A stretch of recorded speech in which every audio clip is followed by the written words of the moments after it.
একটা ছোট্ট সুন্দর গ্রাম এবং সকালে স্কুলের মাঠে বাচ্চারা খেলছে আর শিক্ষক মশাই সবাইকে গাছ সম্পর্কে সচেতন করছেন।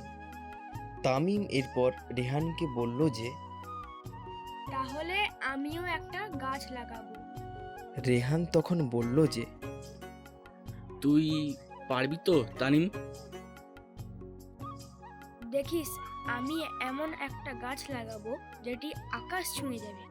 এরপর তানিম গ্রামের রাস্তা ধরে বাড়ির দিকে ফিরতে লাগলো। বাড়িতে এসে তামিম একটা গাছের বীজ খুঁজে পেল। ওই গাছের বীজটা সে মাটি খুঁড়ে পুঁতে দিল।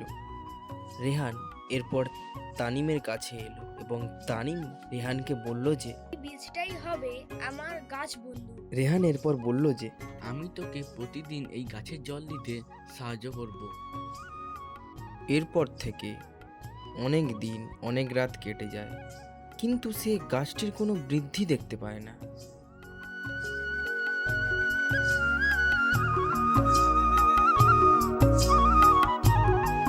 তানিম তখন বলল যে এই বীজটা বোধহয় নষ্ট। রেহান তখন বলল যে না রে, গাছও সময় নেয়, তুই একটু ধৈর্য ধর। তানিম আর রেহান প্রতিদিন গাছটিকে জল দিতে থাকে এবং গাছটির চারপাশ পরিষ্কার করতে থাকে।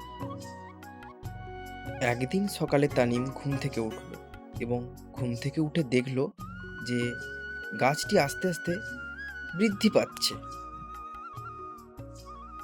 তানিম তখন বলল যে রেহান রেহান, দেখ, গাছটা তো বৃদ্ধি পাচ্ছে। রেহান তখন বলল যে ভালোবেসে তুই যদি কিছু করিস তাহলে তুই অবশ্যই ফল পাবি। এরপর থেকে তামিমাম রেহান প্রতিদিন ওই গাছটির খুব যত্ন নিতে থাকে। রেহান, তুই দেখ, এই গাছটাই হবে আমাদের বন্ধুর মতো। আরে আমিও তো এই গাছটিকে ভালোবেসে যত্ন করব।